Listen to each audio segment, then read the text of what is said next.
Bonjour à tous, bonjour à toutes et bienvenue pour l'analyse de cette victoire d'Alireza Firouzja face à Shahriar Mamedjarov.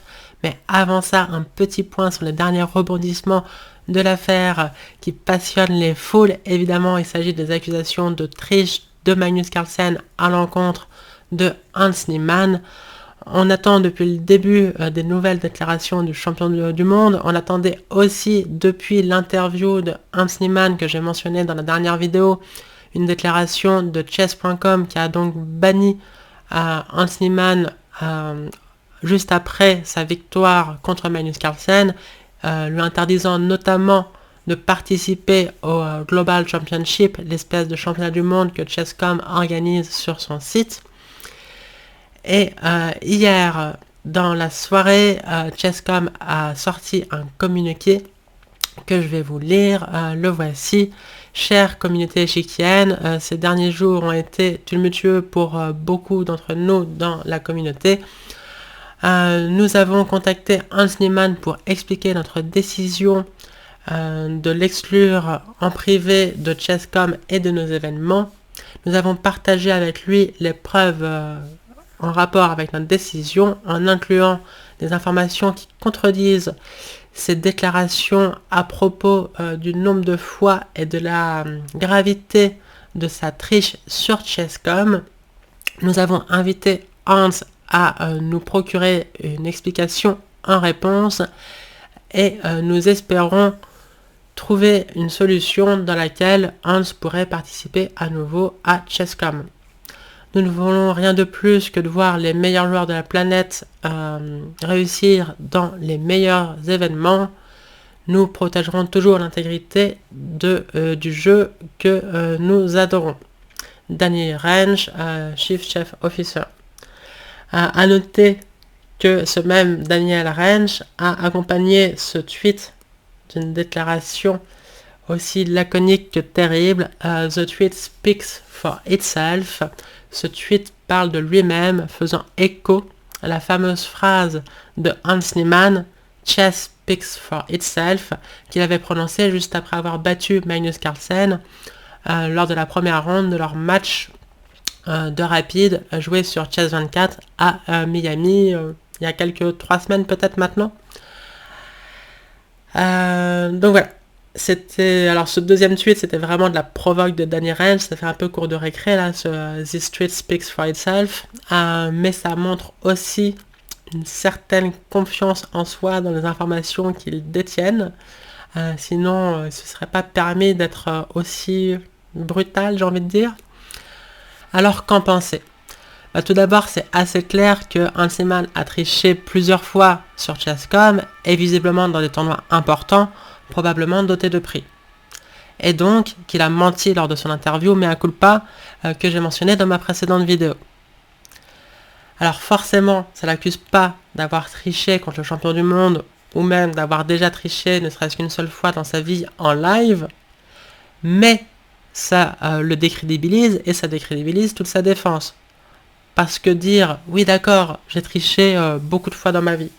Oui d'accord, je viens de vous mentir, mais cette fois-ci je n'ai pas triché, cette fois-ci je n'ai pas menti », c'est une posture un peu plus difficile à tenir.